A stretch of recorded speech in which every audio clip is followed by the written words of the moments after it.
Was the secret of electricity revealed to man thousands of years ago?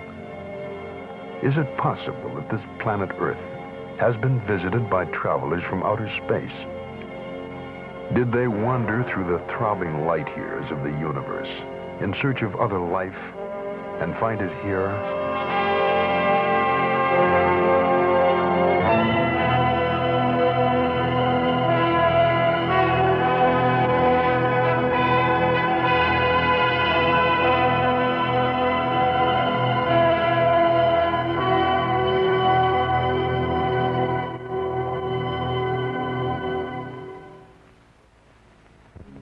There are places on this planet where life exists almost unchanged since antiquity. Less than 3 decades ago, machines descended from the skies to land on a remote region in the South Pacific. The primitive inhabitants were puzzled and frightened by the invasion. The visitors were light-skinned creatures who didn't hunt or fish, yet never lacked food. They came from heaven. They had to be gods. They were, in fact, American servicemen, sent to construct airfields and military installations during the Second World War. When the war was over, they went home, back into the skies.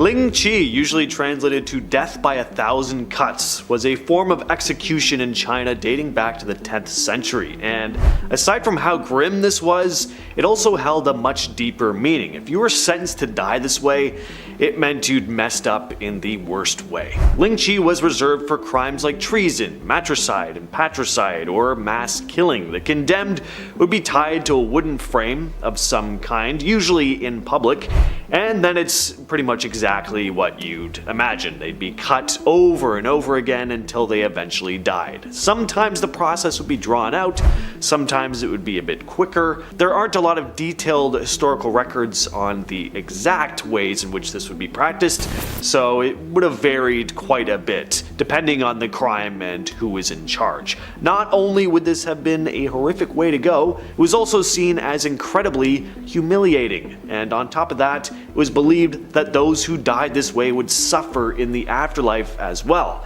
with their bodies not being whole after death. You think that's bad? Listen to this, because next on our list we have something called the BLOOD eagle, a ritualistic form of execution performed by ancient Vikings throughout the 8th, 9th, 10th, and 11th century.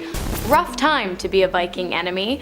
I'm warning you now, it's about to get graphic. The BLOOD eagle consisted of a person sitting upright and then having the skin on their back cut down the middle and peeled to either side, and then having their ribs severed from their spinal cord in the back with some kind of ancient blade that probably wasn't sharp enough to do the job very quickly, meaning the process most likely took hours. Once severed from the spine, the ribs would then be broken to be positioned outwards like wings coming out of the back of the body. The back skin on either side was then attached to hooks, the hooks to ropes, and the ropes to 2 large wooden poles on either side of the person so that the Vikings could properly and gruesomely display their sick, eagle-inspired abomination. The Celts were often described as barbarians by the Romans. They were said to often rush into battle totally nude, they practiced strange rituals, and they had a real love of heads. Now, history is often written by the victor, so the Celts being these wild barbaric tribes may have been overstated, but there was some truth to what was written about them, like the head thing, for example. Collecting heads as trophies is something a number of ancient civilizations practiced throughout time, but the Celts took things to a different level. They believed the soul was housed in the noggin, and liked using the human heads they lopped off in battle as decorative pieces. They'd hang them off their horses, they'd nail them to the walls, and decorate the fronts of their homes with them. Kind of like demented versions of Halloween decorations, only they weren't trying to be spooky. It was kind of like them putting like their medals and trophies in their front lawns. Next up we have the Mayans. Like, just as a whole, those guys were super twisted. Honestly, it's hard to even know where to start. As a society, the Mayans were super big on torment and sacrifice, often removing the heads or hearts of their enemies in drawn out ways that many times began with beatings, burnings, and scalpings in order to appease the gods. These sacrifices were often made when new buildings or leaders rose within the civilization, and they were great architects, so that happened a lot. Another pretty gruesome thing they did is they played their own version of like soccer mixed with basketball, except it wasn't that much like soccer or basketball because the team that lost had their heads cut off and used as the ball in the next round. Speaking of heads, they liked theirs flat and long, so they often used wooden boards strapped to the heads of young men and women to elongate their heads, and they also filed their teeth into points. I am sure there's more, but let's leave it there for now. Gladiators were held in pretty high regard in ancient Rome. Sure, many of them were slaves and criminals, but not all. They were all seen as strong, virile warriors though, and that meant there had to be some special power running through their veins. So when a gladiator died, it wasn't uncommon for parts of their bodies to be used to cure different ailments. Epilepsy was a big one. It was believed that consuming the red stuff from a fallen gladiator would give the epileptic person some of the strength the gladiator had in life. Gladiators' livers were also believed to be a powerful medicine, and even when it came to cosmetics, parts of gladiators were used. Their dead skin would be scraped up from bathtubs and used in face creams, which for some reason grosses me out the most. Imagine finding out that UFC fighters' dead skin was used in your bottle of facial moisturizer. Next up, while not as gruesome as the rest, I have a feeling talking about bed bugs is gonna make it pretty hard to sleep tonight. I get it if you're mad at me, but just remember, I'm doing it to myself too. Bed bugs were rampant in ancient times, and there really wasn't any way to get rid of them, meaning that ancient civilizations just had to deal with the infestations, the bites, and the itching, which of course often led to infection. The oldest bedbug specimen found in Egypt was 3,500 years old, and it was discovered in 1999. But recently, at the Mile Point Cave site in Oregon, researchers discovered an even older member of the bedbug genus that lived over 11,000 years ago and would have likely fed on hunter-gatherer civilizations who seasonally frequented the caves. Yeah, count me out of this whole thing. How did a samurai test the quality of his katana back in the day? Traditionally, they would duel other samurai in what was known as sujigiri. Sometimes they'd practice with their new blade on criminals and corpses as well. But there was one other way to test the quality of a new katana or fighting style. Just attack a random passerby in the street. In the Sengoku period, the word sujigiri took on a whole new meaning, referring to samurai often testing their blades on innocent people out in the street. They would need to know their blade could cut through a person effectively before taking it into battle. So if there weren't any other options, what better way to test a sword than by doing just that? Usually the victims would be commoners wandering the roads alone at night. Sujigiri started becoming a real problem in the Sengoku period. The samurai just had too much power and seemed to kill indiscriminately. By 1602 though, the practice was outlawed, with offenders being sentenced to death. But that didn't mean it just stopped immediately. In the early years of the Edo period, innocent people were still being sliced up in the street. Here's something gross about the ancient Egyptians. Not only did ancient Egyptian men love the company of beautiful women, some of them really didn't care whether or not the woman was alive or dead. And so, as was typical in ancient Egypt, when a man died, he was embalmed right away, but when a beautiful woman died, she was actually left to decay day for 3 or 4 days in order to make her less desirable to embalmers tasked with working on the preservation of her body. While this might seem a bit extra, it was actually super necessary, because it's not just something ancient Egyptians woke up one day and decided on. It was their solution to a very real problem that became apparent to the rulers of the civilizations after one too many embalmers had gotten caught in the act. Speaking of ancient Egyptians, there was another practice that was pretty disturbing by today's standards. It wasn't uncommon for servants to be buried alongside their deceased masters, especially those of high rank, like pharaohs. This practice was seen as an honor, not a punishment. Egyptians believed strongly in an afterlife where they would continue their existence, and it was important to make sure there was a smooth transition. Being buried with their master meant the servant could continue serving them in the afterlife. Yeah, imagine you had to go into work one day and you found out your boss had just died. Then you're told you have to join them in their burial just because you work for them. Might sound strange to us today, at least I hope it does. Where are you working if that doesn't sound strange? But back then, it was seen as a sign of respect and devotion. And finally, let's talk hygiene. While when you think of ancient civilizations, your mind generally does not jump to self-care and cleanliness, rituals of cleaning and freshening up did exist back then, although they may as well not have. For this last point, I'm going to be specifically talking about ancient Roman hygiene, which for starters consisted of toothpaste fashioned out of powdered rat brains and using one's own urine as mouthwash. I love history movies, especially ones like Alexander the Great, but it's times like this that I'm super glad they haven't created some kind of 4D viewing experience that allows you to follow the movies with all 5 senses, especially smell. Oh, and remember a few years ago when toilet paper went flying off the shelves and people who didn't get to it in time started seriously freaking out? Well, the Romans wouldn't have minded, because their toilet paper was actually just a sponge tied to a stick that they shared. Oh, and due to methane buildup caused by a lack of irrigation in ancient times, their toilets often exploded. Oh, and their band-aids were made of cobwebs. But that's all the time we have for you today. Athens, Greece. Of course, Athens is the largest city in Greece, and of course, if the Olympics are any indication, Athens is quite old. It's been around for a while. People have been hucking javelins for quite a few years. One of the oldest cities in the world, being inhabited for around 7,000 years. Yeah, not bad. It was once a powerful city-state and the birthplace of democracy, which is a little less exciting than the Olympics, but still rather cool. Exploring the city today can be quite exciting. Some ancient cities are in rough areas of the world, but to visit Greece, learn about ancient democracy and ancient Olympics, then go swim in beautiful water, it's amazing. It's the best trip ever. Ancient empires like the Romans, Byzantine, and the Ottomans, they also settled in this ancient city as well, so a lot of history to go around. Ancient Greeks also used to work out naked. That's just a fun fact that I wanted to share with the world. The word gymnasium translates to the Greek term gymnasion, which meant school for naked exercise. So I ask, what would you prefer? Xavier's school for gifted youngsters or Nico's school for naked exercise? It's 50-50. Number 9. Ray, Iran. Ray is the oldest city in the province and one of the oldest cities on the planet, with evidence of inhabitants going back as far as 6,000 BC.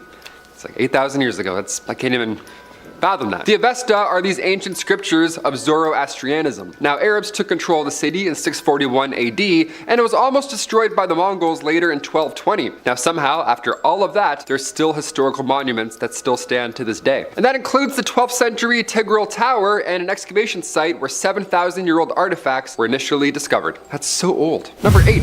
Fayum, Egypt. We kicked our list off with ancient Greece, so it's only a matter of time before we get into some ancient Egyptian goodness. The oldest city in Egypt, and one of the oldest in Africa, is the city Fayum. Fayum was founded around 4000 BC, and it's located 62 miles southwest of Cairo. Now, Fayum is in a historical spot. It's located in an area that was once the ancient city of Crocodilopolis, whose inhabitants once worshipped a sacred crocodile named Pashukos. How amazing is that? I feel like the pyramids and the tombs in Cairo are all the talk, but Fayum?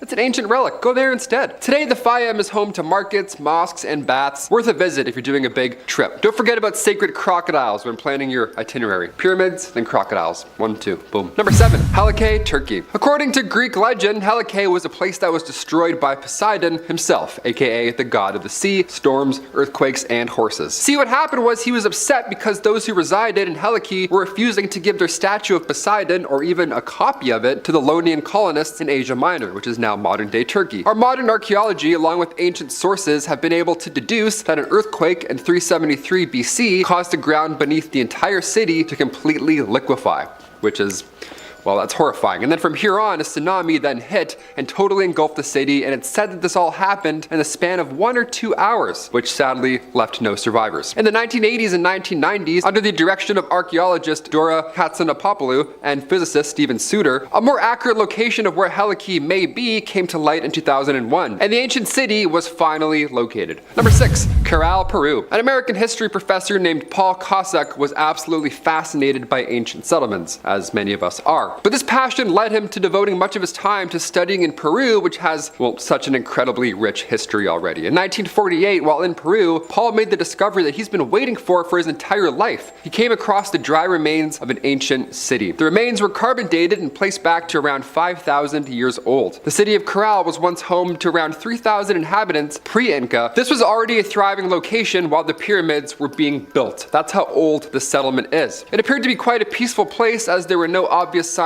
of battles or weapons, but among the remains were homes, plazas, temples, and an amphitheater, so pretty nice stuff, all things considered. It's said the city was abandoned in 2000 BC, and in 2009 AD, it was made a World Heritage Site. Number 5, Machu Picchu, Peru. For this one, we have another one of the most famous and well-known lost cities, Machu Picchu. This site was built over 500 years ago, and it was once known as the lost city of the Inca until the modern discovery of it in 1911 by archaeologist Hiram Bingham changed the game. Him and his team actually stumbled upon an ancient city almost accidentally. They were looking for another ancient city, and then they found another one. That's kind of a win, I don't know, or a loss? Not really sure. Machu Picchu was built by the incredible Incas who have surprised us in our modern times. Many times with their unbelievable technology or abilities that they had all those years ago, somehow we're still uncovering secrets. It's believed that this place may have been built for the Inca emperor as a sort of estate almost. See, Machu Picchu was built in 1450, but it was abandoned about a century later at the time of the Spanish conquest. And as of 2007, it has been voted one of the new 7 wonders of the world, and work continues to be done on it to maintain and restore this wonderful location.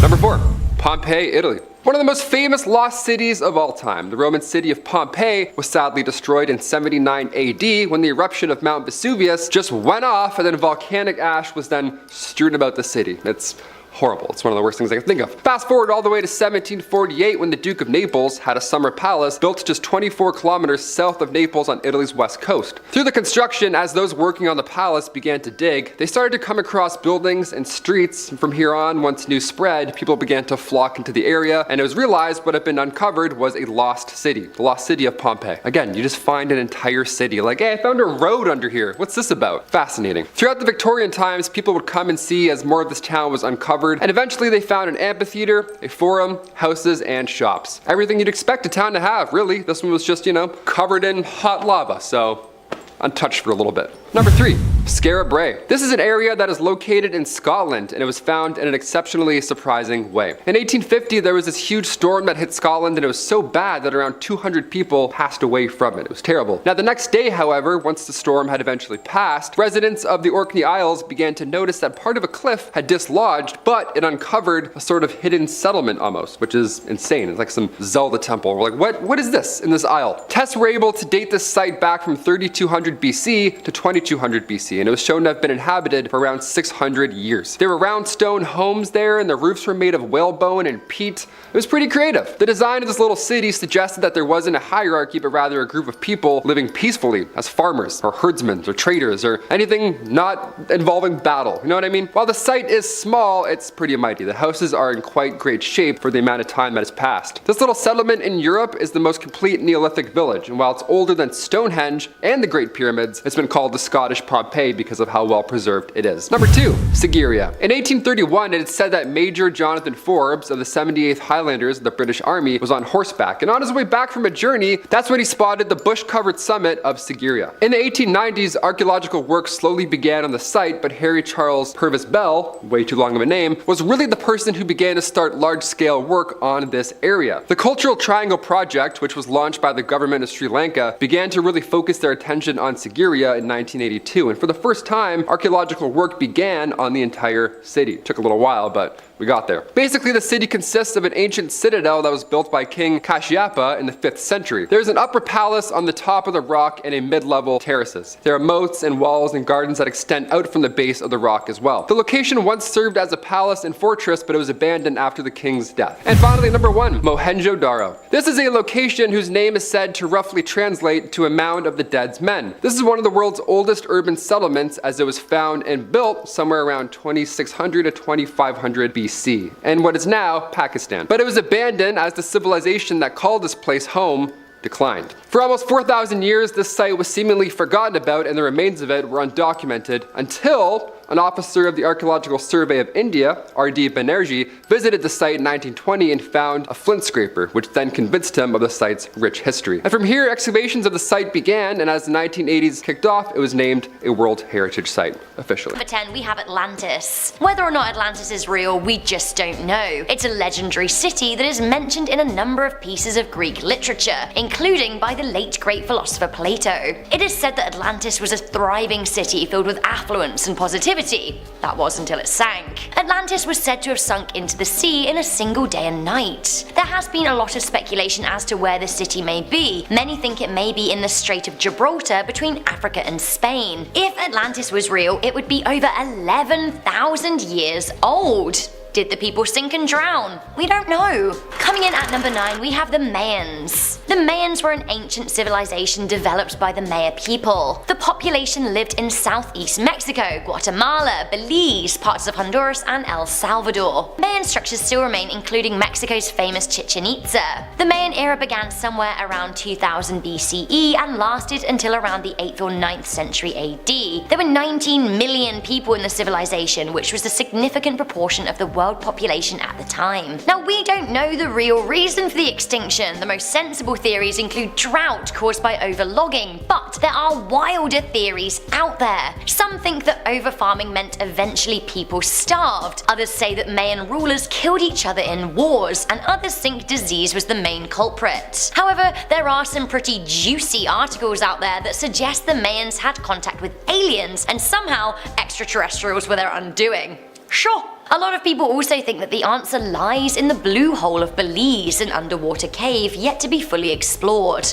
I love me an underwater cave. Coming in at number 8, we have the lost people of Easter Island. The Rapa Nui of Easter Island were the ancient islanders who built the stone figures you have likely seen in pictures. How they managed to build these busts using their limited resources, we just don't know. But how they died out is even more mysterious and makes up talking points in Jared Diamond's best-selling book, Collapse. Easter Island is a small patch of land, roughly 63 square miles in size, and it once had a thriving population. When Captain James Cook found them in the 1700s though, they were on the cusp of extinction. The main theory is that they destroyed the island's ecosystem by cutting down too many trees. Another theory is rats. Rats may have infested the island and destroyed crops. Others say disease wiped them out. Coming in at number 7, we have the Aztecs. In 1545, the Aztec Empire of Central America began to fall when 90% of its population died of mysterious diseases. It seems that up to 17 million people died in the Aztec Empire, which was a massively significant proportion of the Earth's population back then. In Aztec records, they simply referred to the downturn in fortune as Cocolitzi or pestilence. From accounts at the time, people got a fever, blotchy skin, they started vomiting and bleeding out of their eyes and nose. Horrendous. What this mystery illness first was had a lot of historians scratching their heads, but in 2018, a new study concluded that it actually may have been a widespreading of salmonella. Salmonella, of course, is severe food poisoning, and if it's untreated, it can lead to death. It is possible that Spanish invaders introduced salmonella to ancient day Mexico when they brought in livestock from Europe. Coming in at number 6, we have the Indus Valley Civilization. The Indus Valley Civilization was a Bronze Age civilization in the northwest regions of West Asia. It seems they lived between 3300 BCE and 1300 BCE, and they were one of the 4 civilizations of the Old World. Now sadly, it seems that the civilization died out abruptly, very abruptly, which has raised a few historic eyebrows. There are a number of theories in circulation, and they include land drying and desert encroaching on farmland. Others think flooding destroyed the land and brought about disease in its wake, but then on the flip side, some people think that changing river patterns led to drought. Others think they died in wars. They were thought to be a very peaceful civilization, not equipped for fighting. Others say that some survived and simply dissipated. We just don't know. Coming into number 5, we have the lost souls of the North Sea. In 2018, evidence of a lost human civilization was discovered under the North and Baltic Seas. It seems that the settlement discovered by archaeologists is being dubbed the Swedish Atlantis, and it could define a whole era of human development that we just don't know about. Right now, a team of geologists, archaeologists, and anthropologists on board a ship are excavating a sandbank on the North Sea floor measuring about 30 kilometers. What may have happened to the people who lived there, we simply don't know. Another massive mystery at number 4, we have the lost colony of Roanoke. What happened to the Roanoke is a complete and utter mystery. In 1585, a small group of settlers made Roanoke Island off the coast of North Carolina their home, although many left when they found the conditions to be unsatisfactory. In 1587, 2 years later, 115 English settlers came to join those who were left, but weirdly, they found that no one was there. They didn't seem too disturbed by it though, they thought they just, went away. At the time, the colony decided to send their governor, John White, back to England to gather fresh supplies and fresh settlers to expand the colony. Now when he returned back to the colony where his wife and daughter were, I may add, 3 years later, he found no trace of the inhabitants. Now, this is the second time that this had happened. The only clue he found was the word Croatan written on a wooden post. Croatan?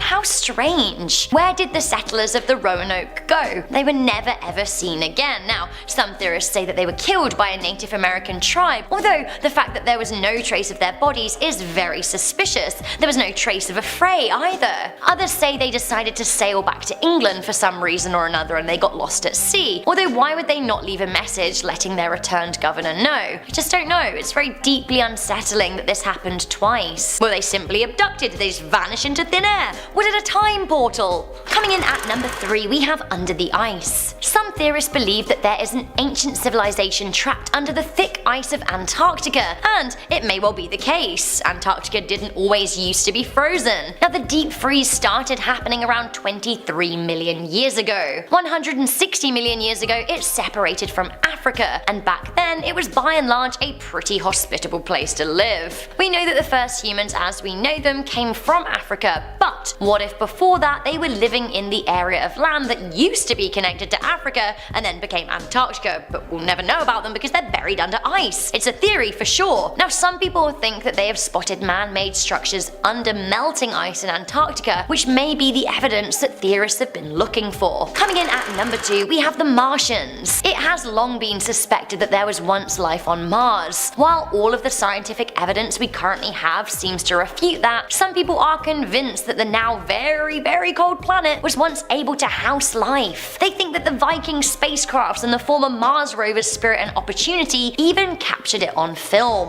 In 1976, Viking took one of the infamous pictures of Mars, the face on Mars photograph. In 2007, Spirit photographed a so-called Martian rock statue, adding to the list of so-called other statued sightings on the red planet. One of the last images pinged back from the now sadly shut down Opportunity rover appeared to show a bottle buried in the rocks. A lot of people think that Mars was once just like Earth but suffered some kind of cosmic catastrophe. Many people believe that when the Mars 2030 astronaut mission takes place, we will find clues that will help us understand our own place in the universe. Finally, coming in at number 1, one of my favorites, we have the lizard people and the Silurian hypothesis. A mind bender here for sure. The Silurian hypothesis asks the question, what if humans weren't the first civilization on Earth? Now, researchers from the University of Rochester alongside NASA have produced a paper that details how we might be able to tell if humans were the first civilization to arise. Basically, some people think that humans might not have been the first rulers of Earth. Now, if you're thinking the name Silurian sounds familiar, it is taken from Doctor Who. It's a mythical reptilian race who were on Earth before humans, but they went into hibernation only to pop up again millions of years later. This also sounds a lot like Scientology, and you know what? Maybe Tom Cruise was right. Now, NASA strongly doubts that there was an industrial civilization before ours, because we would be able to note it in geological records. However,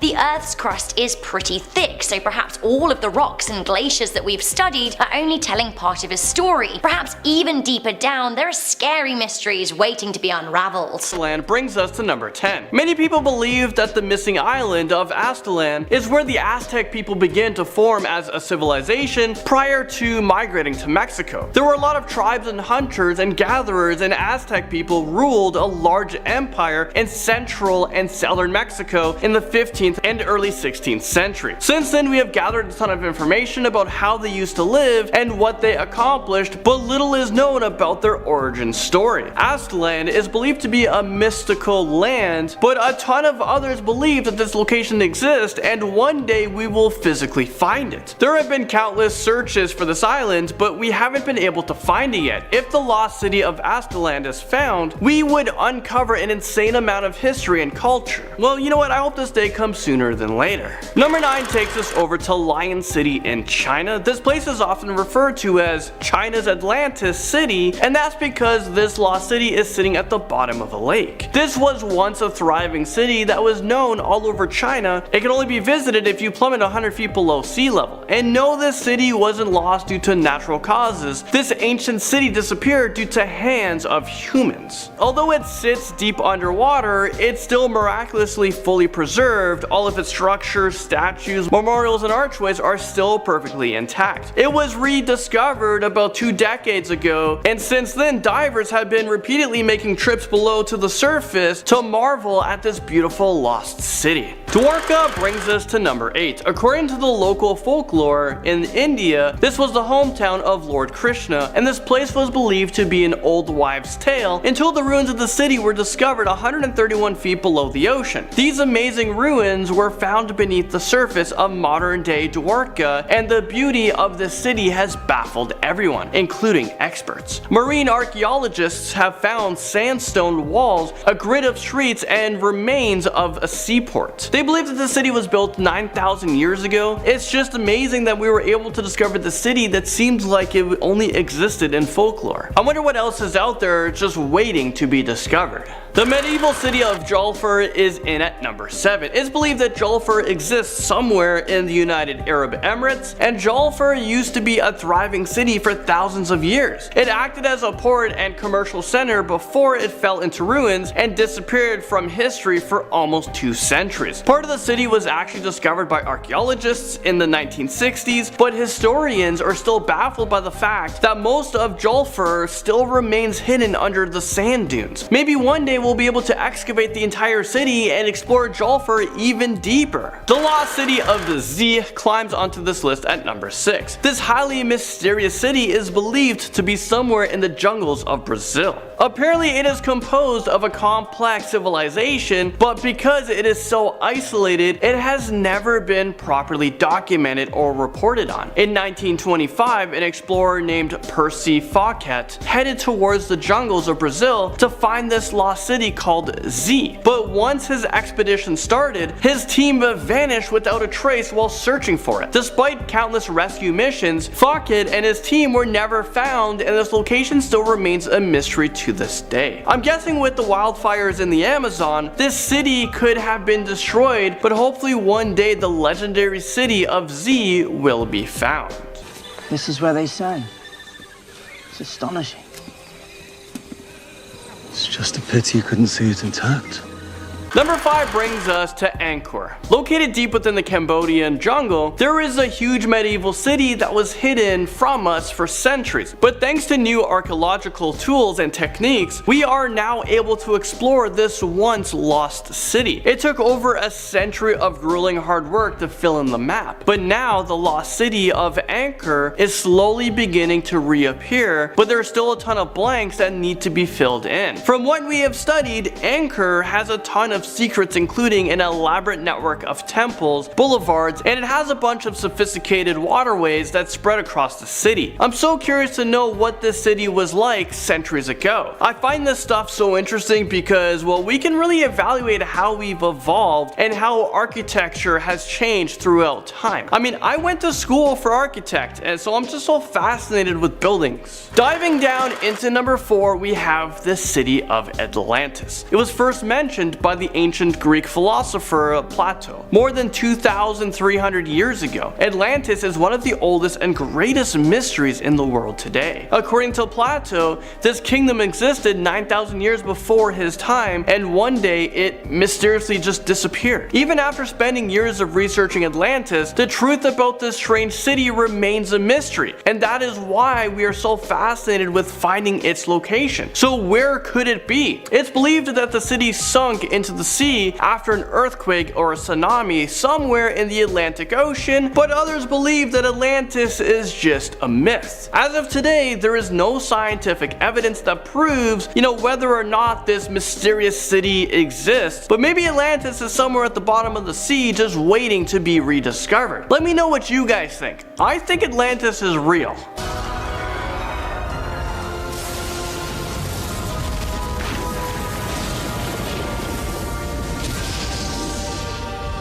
The lost land of Lyonese comes onto this list next up at number 3. There's a strong belief that this lost city is nothing more than a legend or myth, but there's still a small chance that it could be a reality. It is said that this city disappeared when it completely sunk into the ocean on November 11, 1099. If this mysterious city does exist, it would be quite large. Apparently, it contained 140 villages and churches, but thanks to a massive flood, the entire village was swallowed and engulfed in water. It is said that all the people and animals living on the land drowned, and once it was completely immersed in water, the land never re-emerged. There is evidence that shows that the sea levels back then would be considerably lower, so it is very possible that the city could have been occupied by humans. But since this city appears to be a legend, well, this location remains a mystery. A sacred city comes in at number 2. Dvaraka was recently rediscovered in the 1980s by scientists. The city is said to be a Hindu, Jainist, and a Buddhist sacred city that forms one of the 7 sacred cities of Hinduism. According to the ancient legend, this city was destroyed during a huge battle between Krishna and King Salva. The city was apparently destroyed by blasts of energy, and it was never seen again. That is until it was rediscovered by scientists, and they determined that the city was actually located where the legend described it to be. That is absolutely insane. Well, apparently this city could have been built around 9,000 years ago. I mean, how do people even know information like that? And if that's the case, this would make it one of the oldest cities on Earth. El Dorado is in at number 1. El Dorado is known as the lost city of gold. Now this is a city I want to find. It is believed to be located in the region of the Orinoco and the Amazon rivers. For hundreds of years, historians and treasure hunters have been constantly looking for the lost city of gold. And who could really blame them? Apparently it is filled with gold and other priceless jewels and treasures. I'm imagining that it looks like the Cave of Wonders, in Aladdin.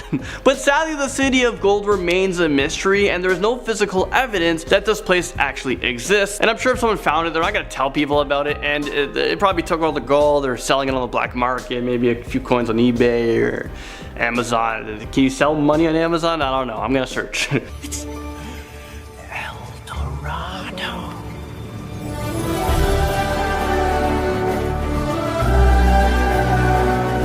Today we are taking a look at some mysterious ancient civilizations that they don't teach you about in history class. Ones that have seemed to disappear without a trace. It makes us wonder what happened to them, and if this soon will be our fate as well. From a real-life lost city of Atlantis to a civilization discovered while looking for the legendary city of El Dorado. Let's take a look at these in today's video. Top 10 civilizations that got wiped out. Starting off this countdown, we have Easter Island. Easter Island is a volcanic island located in Polynesia. It's probably best known for its huge statues that are found all over the island. These statues are called moai, and there are said to be more than 900 on the island. In fact, the inhabitants on this island were considered incredibly sophisticated. I mean, those statues are made from solidified volcanic ash, and they're said to take up to a year to make for just one.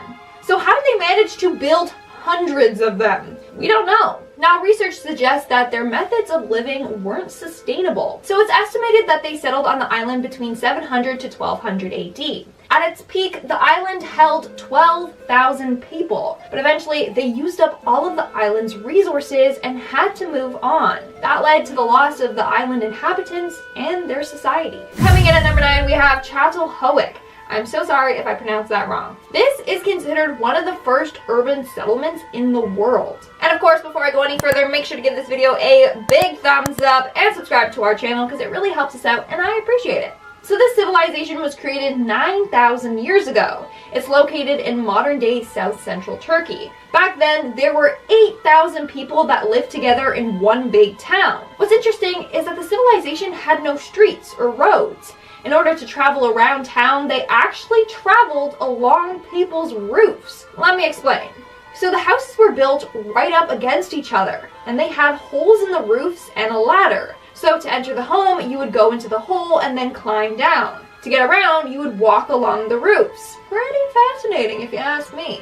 In 5000 BC, this civilization was abandoned. We don't know why, but they think that climate change is a factor. It was discovered in 1958 by a man named James Mellart when excavating the area. Him and his team dug up the area for 4 years. In our 8th spot, we have the lost city of the Turquoise Mountain. The Minaret Gem is a 213 feet tall tower built around 1190. This structure is considered part of the lost city of the Turquoise Mountain. Around the minaret, they found pottery kiln, a Jewish cemetery, and other items suggesting a civilization was once present there. In fact, it's believed that people of different religions, including Christians, Muslims, and Jewish individuals, lived together there harmoniously for hundreds of years. Coming in at number 7, we have the Maya civilization. I got flashbacks to grade 10 history class while writing about this one. The earliest Maya settlements date back to around 800 BC. During the pre-classic period. The Maya had built thousands of cities around Central America. They built elaborate palaces and temples and other structures. They also excelled in art and mathematics and astronomy. Their peak as a society was around 250 AD to 900 AD, or the classic period. However, after that, their cities were abandoned. The big mystery is why? Well, there are a number of theories, from climate change to internal conflict to invasion or disease. But we still haven't got one solid answer. Now what's crazy is how big the Mayans' influence was on society. Moving on to number 6, we have Cahokia, aka America's Forgotten City. It was located in what is now Illinois. And back then it was considered North America's largest city. Its peak was during 1050 to 1200 CE. At that peak, they had a population of 10 to 20,000 people, and their city spanned over 6 square miles. It was first discovered in 1961. Archaeologists in the area unearthed some ceramic figurines. As they continued to dig, more and more was unearthed. Eventually, they discovered a small copper workshop. Inside, there was a fireplace with coals for the copper. It was also discovered that the city was deserted in 1350. For unknown reasons. Some possible theories are disease, flooding, deforestation, or overhunting. But again, like most of these civilizations on the list, we truly don't know. We're now at our 5th and halfway mark with the lost city of Petra. This city is located in the desert canyons and mountains of Jordan. It's believed that people started living there back in 9000 BC. Soon, it became a thriving city and trading center. It was filled with giant monuments and structures and tombs, all carved into the side of the cliffs. Nowadays, it's considered one of the new 7 wonders of the world. But it was determined that around the 7th and 8th centuries, the people of Petra began to abandon their city. It's thought that the changing of trade routes may have had something to do with this, whereas others believe they were forced to leave by a series of floods and earthquakes. The city lay untouched until the early 1800s. That's when an explorer dressed up like a local and snuck his way into the city, which was tightly guarded. Now it's a huge tourist destination, and in fact, some scenes from Indiana Jones and the Last Crusade were filmed there. So that's a little fun fact. Moving on to number 4, we have Terra Preta. For years, Terra Preta, a civilization in the Amazon, was said to just be a myth. Back in the day, Spanish explorers wrote home talking about cities made from gold and civilizations in the Amazon. Of course, no one believed them. In 1541, an explorer went out on the search for El Dorado, the lost city of gold. Instead, he came across a civilization in the Amazon. He said that there were large villages and farms and cities. But years later, explorers went to the same spot he claimed this all was, and they found nothing. But now, satellite imagery has revealed that the jungle did once have large structures and an agricultural system. It's presumed that the civilization got wiped out by disease brought in by explorers. Or maybe they left because they found it way too challenging to live in the Amazon. Coming in at number 3, we have Indus Valley. Thousands of years ago, the Indus Valley used to be home to 5 million people. It was a huge civilization that stretched over 900 miles along the Indus River. It extended from modern-day northeast Afghanistan to Pakistan and northwest India. The civilization consisted of 2 large cities, Harappa and Mohenjo-Daro. It had more than 100 towns and villages, but around 1800 BCE, it began to decline for unknown reasons. It was rediscovered in 1856 when British officials were working on building a railway to connect cities. As they were working, they discovered fire-baked bricks. There were hundreds of thousands of these bricks. In 1920, their first major excavation took place, and that's when they discovered the Indus Valley civilization. It's thought that maybe changes in the rainfall patterns made it hard for them to grow food, so they had to relocate. But we still don't know for sure. In our second spot, we have Roanoke. It all started back in August of 1587. A group of 115 English settlers arrived on Roanoke Island. It was located off the coast, which is now considered Dare County, North Carolina. After a few months of living there, a man named John White, the governor of the colony, sailed back to England to gather more supplies. He left his wife and kids behind. But when he arrived in England, there was a huge naval war between England and Spain. His ship was seized by Queen Elizabeth. She took all available ships for this war. But this meant that John couldn't sail back to the island and to his family. 3 years later, he finally returned back. But the island was completely abandoned. There was no signs that anyone had ever been there. They just disappeared without a trace. The only clue lay carved into a tree. The tree had the name Croatoan carved into it, which was the name of an island that a tribe lived on. As a result, some believe that the inhabitants were killed or abducted by this tribe. But that's just a theory. Another theory is that they tried to sail back home to England and died along the way. And in our number 1 spot, we have Thonis Heraklion. This one is pretty much a real version of the lost city of Atlantis. So in the early 2000s, a group of divers found something fascinating off of the Egyptian coast. It was a face staring right back at them. Whoa. Not a real face. That would have given them nightmares. No, it was part of a statue. They continued searching and found more statues, ruins of temples, jewelry, coins, oil lamps, shrines, and a tomb. This is the lost civilization of Thonis Heraklion. Based on the artifacts, it was determined that the civilization was founded around 2,700 years ago. It was flooded or sank around 1,500 years ago. Apparently, the city was built around a big temple and was filled with a network of canals. But now it all lays underwater. How did this occur? Well, it's thought that they experienced a very disastrous flood. causing their buildings to collapse and soil to liquefy. Alright guys. First described in writing by English author James Hilton, Shangri-La is a utopia nestled in a valley in the western end of the Kunlun Mountains, which has become synonymous with an earthly paradise. It is said that the people who lived there were almost immortal, living hundreds of years longer than normal people and aging very slowly.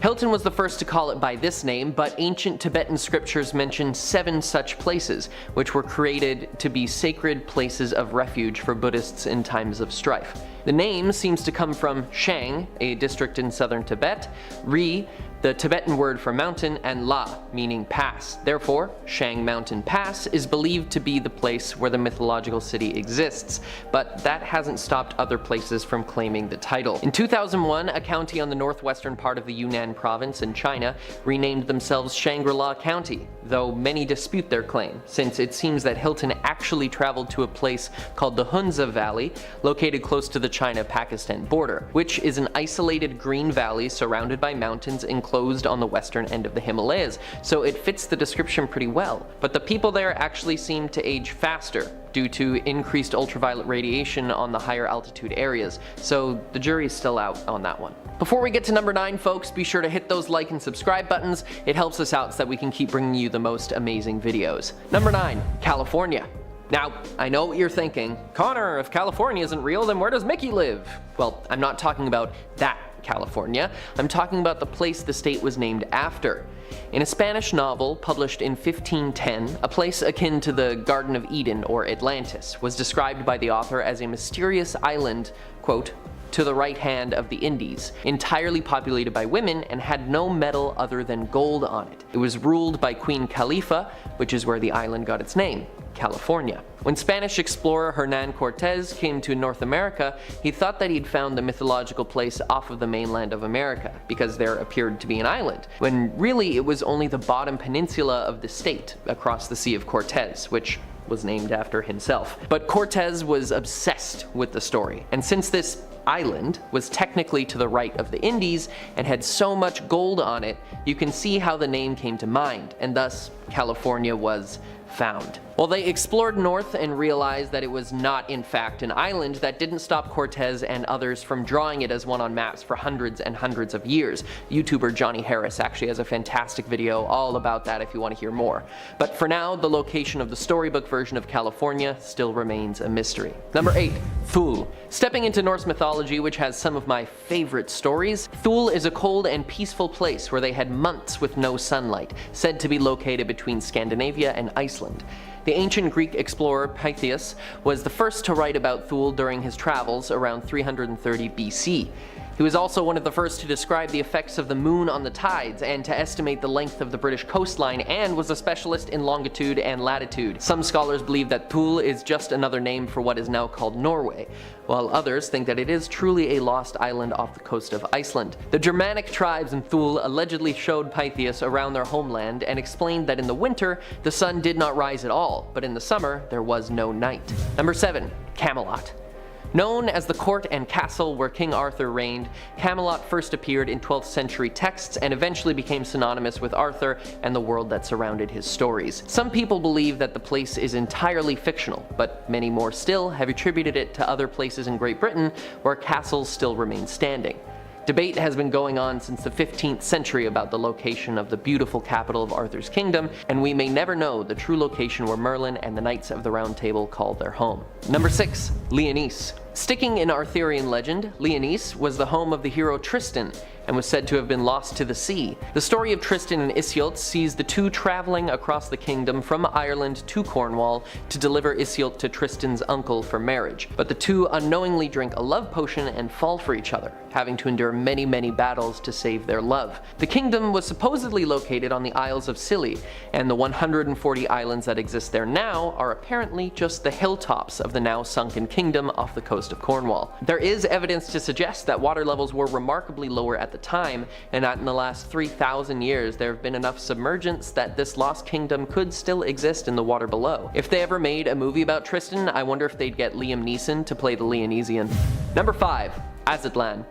The Aztecs were one of the most powerful civilizations to emerge from the ancient Americas, and so much about them has been lost to time and to conquerors wiping out their history. While much is known about their later days as a civilization, we know very little about their origins. Allegedly, the mysterious island of Aztlan is where the Aztec people came together to create their society before migrating to the Valley of Mexico. According to legend, there were 7 tribes who lived in 7 caves near the island, and in order to maintain peace between their peoples, they came together and moved to Aztlan, which means the land to the north, the land from whence we, the Aztecs, came. Since it was so long ago, the island could have been in an area that is no longer submerged in water, and searches for it have taken place from the bottom of Mexico all the way up to Utah, but it's yet to be found. Some think it's pure myth, while others hold out hope that it will be discovered. Number 4.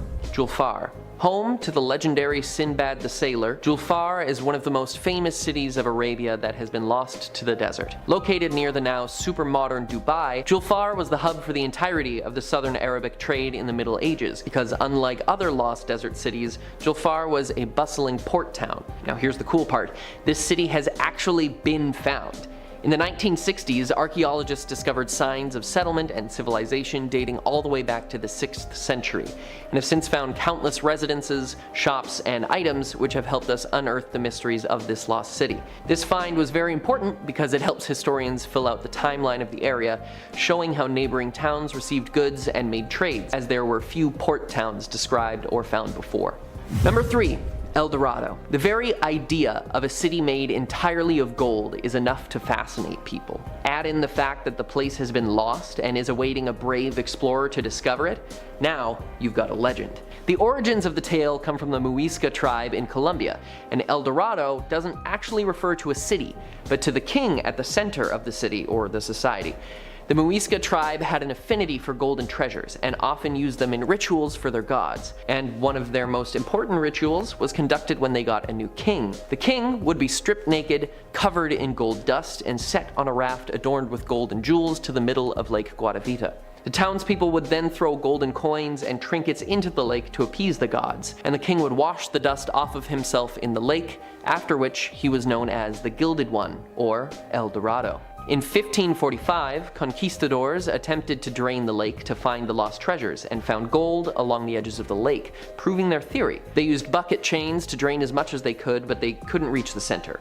And in 1580, a businessman tried to drain it again, and while lowering the water level and finding treasure along the edges, he too couldn't reach the center. And in 1965, the country of Colombia named Lake Guatavita a protected area, making it illegal to do any more searching. It is estimated that at the center of the lake lies what could amount to billions of dollars in ancient gold relics, but we will never know for sure. Number 2. Kalahari. In 1885, a Canadian entertainer and adventurer named Guillermo Farini, also known as the Great Farini, became one of the first Westerners to cross the unexplored and treacherous Kalahari Desert in southern Africa. When he returned to Canada, he wrote a paper and showed photographs of ruins he discovered which proved the existence of a civilization which had been lost to the desert sands. In his paper, he wrote, "We camped near the foot of it, beside a broken line of stone which looked like the Chinese wall after an earthquake, and which, on examination, proved to be the ruins of quite an extensive structure, in some places buried beneath the sand, but in others fully exposed to view."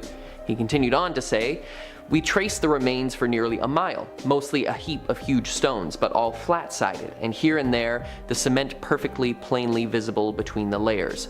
Many expeditions have been conducted to find the lost city, including 12 by the grandparents of none other than Elon Musk, who wants to steer away from ancient civilizations and start a new one on Mars. A 2016 documentary series used aerial photography and radar in conjunction with Farini's descriptions and found some man-made ruins near an oasis in the Kalahari. More exploration is needed, but it's very possible that we have found this lost city. And finally, we reach our number 1, which is of course Atlantis. Arguably the most famous lost city, Atlantis has captured the imagination of people from around the world since it was first mentioned in writing by the Greek philosopher Plato in 360 BC. It is said that the island was a place of extremely advanced technology and an unmatched navy, but it was lost in one terrible night of fire and earthquakes and sank into the sea. Since then, there has always been someone looking for the lost city to prove it's real, and one of the most promising expeditions was made by Canadian Canadian Israeli journalist and investigative archaeologist Simcha Yakubovich, who has made many documentaries and discoveries about ancient civilizations. He partnered with film director James Cameron